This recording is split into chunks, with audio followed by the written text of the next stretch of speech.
মাননীয় স্বরাষ্ট্রমন্ত্রী, আমাদের দেশের মাদকের সবচেয়ে বড় চালান সোনার বাড়ির আশেপাশ দিয়া কক্সবাজার টেকনাফ। আগে শুনতাম বধু, এখন তো বধু নাই, বধু তো বড় হয়ে গেছে না। এখনকার ওইখানকার দায়িত্বটা কে নিছে? বাড়ির আশেপাশের লোক। স্বরাষ্ট্রমন্ত্রী তো চেনা কথা, এতদিন ওই দিক দিয়ে মাদক আসা বন্ধ হওয়া উচিত ছিল। আইন দিয়ে কোনো কিছু হয় না, আইন কার্যকরী করার জন্য সাহস লাগে, সৎ সাহস লাগে, ইচ্ছা লাগে। সুতরাং আমাদের একটা বড় চ্যালেঞ্জ এখন বাংলাদেশে মাদক আসক্ত।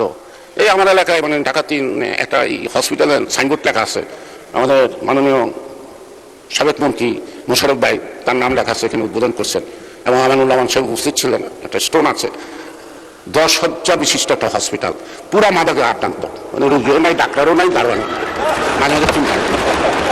একটা নির্বাচনী এলাকার মধ্যে 10 শয্যা বিশিষ্ট একটা হসপিটাল আছে। কি গর্ব আমাদের, কি অহংকার, আমরা কত আগাচ্ছি, কত কিছু করে ফেলেছি দেশের জন্য।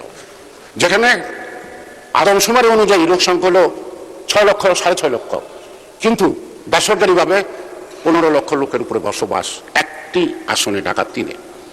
সেখানে একটা হসপিটাল আছে, তার মধ্যে মাদক আসক্ত। তো মাননীয় স্পিকার, আমার মনে হয় আমার সব কথার মধ্যে সব দাবি হয়ে গেছে। এখন আমরা সাহসিকতার সাথে আমাদেরকে এগোতে হবে।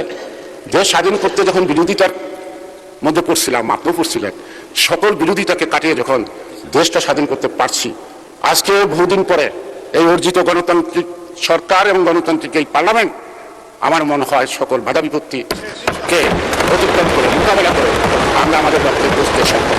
মাননীয় স্পিকার, আপনাকে ধন্যবাদ। যদি বাকি সময় থাকে তো অনেকে দেন, তারা ধন্যবাদ মাননীয় সদস্য।